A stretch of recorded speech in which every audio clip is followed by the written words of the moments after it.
দেখেন নাই এই আমি শুধু ডক্টর ইউনুসকে বলবো, ভাই আপনি ভালো লোক, একটা মর্যাদাশীল লোক, জ্ঞানী গুণী মানুষ, দেশে বিদেশে আপনার সুনাম আছে, এদের পাল্লায় পড়েন না, এদের পাল্লায় পড়েন না। বিএনপিকে রাস্তায় নামায়েন না, যদি একবার রাস্তায় নামায় ফুলের মালা দিয়ে আপনার মন্নত করেছে, আপনার ফুলের মালা দিয়ে বিদায় করতে চাই। ঠিক কিনা? ঠিক কিনা? ঠিক কিনা? 17 বছর নজরে আসবে না, 60 লক্ষ মামলা, কয়টা মামলা আছে তোমার? 60 লক্ষ মামলার আসামি বিএনপি। ঘরে ঘুমাতে পারে না, বনে বাদরে জমি রালে,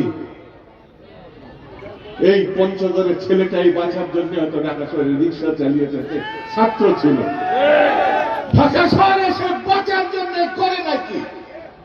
সে বিএনপি, সে ছাত্র দলে, সে যুব দলের, কৃষক দলের, শ্রমিক দলে।